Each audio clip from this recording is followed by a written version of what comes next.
Hello guys. So हमारा next question is जो interviews में काफ़ी पूछा जाता है, that is what is identity hash map.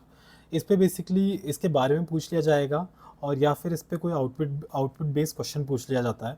तो before explaining what is identity hash map, can you tell me just the solution for this output based question. That is, अगर आप देख पा रहे हो स्क्रीन पे, तो वी हैव टू स्ट्रिंग्स यहाँ पे, ठीक है। दोनों में सेम वैल्यू डिफाइंड है, हेलो हेलो। एंड देन हमने क्या किया, एक नॉर्मल हैश मैप डिफाइन किया है और उसमें हमने ये दोनों स्ट्रिंग्स एज ए की ली है A1 A2 और दोनों में वैल्यू डाल दी है वैल्यू 1 एंड वैल्यू 2। सिमिलरली हमने आइडेंटिटी हैश मैप डिफाइन किया है, ठीक है। उसमें भी हमने की ली है A1 A2 को एंड उसमें भी वैल्यूज डाल दी V1 वैल्यू 1 वैल्यू 2। अगर आप एक बार वीडियो पॉज करो और इन चारों एसआउट्स का, सिस्टम प्रिंट आउट का ये वैल्यू अगर आप बता सको आउटपुट क्या हो सकता है, सो दैट आपको भी आपकी अंडरस्टैंडिंग पता चल जाएगी and we can continue. Okay, so before I get into this question, let me explain some theory about identity hash map and then we'll come back to this again. तो identity hash map पे आते हैं। Basically it's implementation of a map interface, ठीक है। और ये जो करता है कीज़ को ये इक्वल टू बेसिस के पे कंपेयर करता है, दैट इज़ रेफरेंस इक्वलिटी के बेस पे।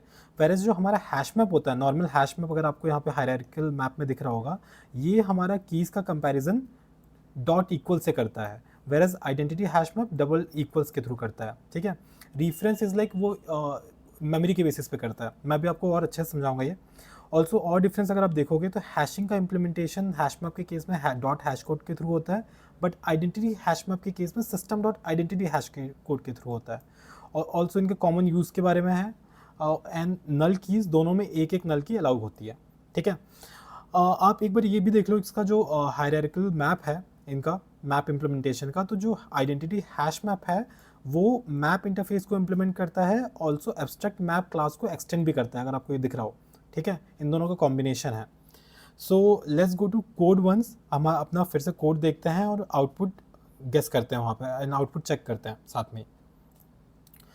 सो कमिंग टू कोड, ओके, अगर आपको दिख रहा हो ये इम्प्लीमेंटेशन ऐसे हो रखा है। अच्छा, बिफोर दिस आपको ये पता है कि ये इस केस में जब मैं दो स्ट्रिंग्स ऐसे डिफाइन कर रहा हूँ तो ऑब्जेक्ट कितने बनेंगे।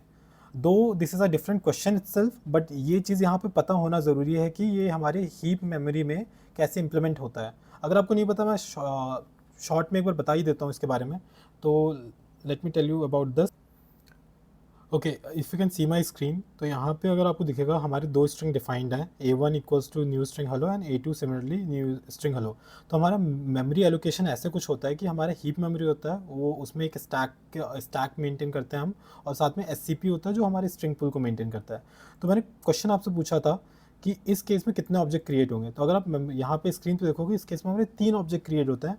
आई am not going to go in to detail of this कि स्ट्रिंग के ऑब्जेक्ट क्रिएट कैसे होते हैं, बट आपको ये पता होना चाहिए। तो आप इसकी फर्दर वीडियोस भी देख लो कि स्ट्रिंग ऑब्जेक्ट क्रिएशन कैसे होता है। बस यहाँ पे मैं आपको बताने के लिए स्क्रीन पे दिखा सकता हूँ कि A1 जो है, जब A1 क्रिएट हो रहा है तो उस केस में एक हेलो ऑब्जेक्ट बन जाता है, A1 points to that and similarly A2 points to another hello object new, जब हम न्यू यूज़ करते हैं और दोनों का वैल्यू सेम है, तो एक स्ट्रिंग कॉन्स्टेंट पूल में एक सिमिलरली एक ऑब्जेक्ट वहाँ क्रिएट हो जाता है, ठीक है। तो देखो, मैंने जब बोला था हैश मैप जो होता है, नॉर्मल हैश मैप, वो डॉट इक्वल से वैल्यू कंपेयर करता है, दैट इज़ वो इस वैल्यू को कंपेयर करता है। तो इस वैल्यू में अगर वो कंपेयर करेगा तो उसको सेम वैल्यू मिलेगी। बट जब हम आइडेंटिटी हैश मैप में होते हैं तो आइडेंटिटी हैश मैप हमारा डबल इक्वल से कंपेयर करता है वैल्यू, तो दैट इज़ वो मेमोरी को कंपेयर कर रहा है। तो A1 और A2 की जो मेमोरी है वो हमेशा डिफरेंट होगी यहाँ पे, ये ध्यान रखना इस बात को, ठीक है, क्योंकि इंप्लीमेंटेशन उसी बेसिस पे हुई है दोनों मैप्स की। तो coming back to our question again, so हमारे क्वेश्चन में क्या हुआ है कि हमने A1 A2 ऐसे डिफाइन किया है और हमने इसको मैप में रख दिया हैश मैप में, ठीक है। यहाँ पे की का जो कंपैरिजन होगा वो इस वैल्यू डॉट इक्वल्स को यूज़ करके होगा और इस वैल्यू को होगा यूज़ करके हेलो, और जो कि उसको सेम वैल्यू मिलेगी, ठीक है। हेलो हेलो दो बार है, बट हमारी की यूनिक होती है हैश मैप में हमेशा, तो इसको सेम वैल्यू मिलेगी। तो इस केस में जो हैश मैप का साइज़ होगा वो 1 ही होगा, ठीक है। सिमिलरली अगर हम आइडेंटिटी हैश मैप में आए तो आइडेंटिटी हैश मैप में वैल्यू की कंपैरिजन किससे हो रही है, इक्वल टू से, रेफरेंस इक्वालिटी से। तो इस केस में इसको डिफरेंट वैल्यूज मिल रही है रेफरेंस इक्वालिटी में A1 A2 की, ठीक है। तो इस केस में क्या हो जाएगा कि इसकी वैल्यू आइडेंटिटी हैश मैप का साइज 2 हो जाएगा, okay. And again hash map में A1 की वैल्यू क्या होगी, if not A1, this is fine, A1 I guess A1 की लिख सकते हैं हम लोग यहाँ पे वैल्यू। A1 की यहाँ पे वैल्यू क्या होगी, अगर आप थोड़ा सा दिमाग लगाओ, इनिशियली हमने A1 की वैल्यू रखी है value 1, okay, that is hello में वैल्यू 1 है। उसके बाद हमने A2 की वैल्यू भी हेलो ही है, बेसिकली सेम की है, उसकी वैल्यू अपडेट कर दी हमने वैल्यू 2 से। तो सिंपल हैश मैप में वैल्यू बेसिकली हेलो की अपडेट हो गई है इक्वल टू वैल्यू 2, तो इसका प्रिंट वैल्यू 2 होगा। बट आइडेंटिटी हैश मैप के केस में यहाँ पे इन दोनों की वैल्यू हमेशा अलग है, ये अलग अलग है, because this is reference equality. तो यहाँ पे इसकी वैल्यू 2 हो जाएगी, okay. And let's print it out. यहाँ पे सॉरी, यहाँ पे हमने A2 नहीं A1 रखा है, तो इसकी वैल्यू 1 होगी, ओके। Let's check it. तो जैसे वैल्यू 1, यहाँ पे आइडेंटिटी नॉर्मल हैश मैप की वैल्यू 2 है, एंड साइज 2 एंड साइज 1, ठीक है। फर्दर इस पर एक और क्वेश्चन हम देख सकते हैं, जैसे कि, तो यार सेकंड क्वेश्चन एक बार देख लो, एक और सिंपल सा एग्जांपल है। अगेन अगर आपको स्ट्रिंग की ऑब्जेक्ट क्रिएशन के बारे में पता होगा, तो इस केस में कितने ऑब्जेक्ट क्रिएट हो रहेंगे आपको पता चल जाएगा। बेसिकली यहाँ पे हमने A1 equals to hello define किया है, एंड देन A2 के ऊपर भी A1 का असाइनमेंट किया, तो इनका रेफरेंस ना सेम होने वाला है, ओके। तो इन दैट केस जो यहाँ पे की होगी हमारी वो सेम ही होने वाली है, ठीक है, सिमिलर की होगी, क्योंकि बिकॉज रेफरेंस सेम है, आइडेंटिटी हैश मैप इम्प्लीमेंटेशन कर रहा हूँ मैं।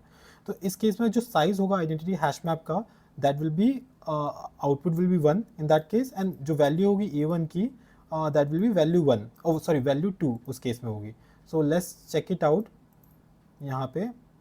तो if you see वैल्यू 2 हो गई A1 की, क्योंकि यहाँ पहले हमने वैल्यू 1 डाला A1 में, एंड देन A2 में हमने वैल्यू 2 डाला, बट रेफरेंस सेम है, तो A1 की वैल्यू ही अपडेट हो जानी है value 2। So this is the answer for this. और ऑल्सो एक और चीज़ आप देख लो, आइडेंटिटी हैश मैप का इम्प्लीमेंटेशन एक बार देख लो आप। अगर आप यहाँ पे आओगे कोड में, तो अगर आप इसका क्लास का इम्प्लीमेंटेशन देखोगे, तो देखो क्या कर रही है, एब्स्ट्रैक्ट मैप को एक्सटेंड कर रहा है, और ये सिंपल मैप इंटरफेस को इम्प्लीमेंट कर रहा है। बहुत बेसिक सी चीज़ है, थोड़ा ध्यान रखें, इंटरव्यूज़ के लिए अच्छा होता है बताना ये सब चीज़ें, ठीक है।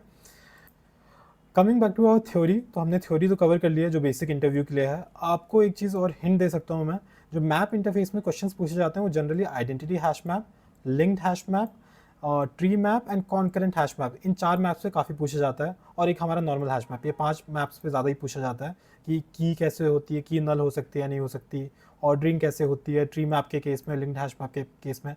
इन सभी चीज़ों पे क्वेश्चन हम लेके आएंगे further, but these 5 things are very important map के केस में, तो इनके बारे में हमें सारी डिटेल्स पता होनी चाहिए, ओके।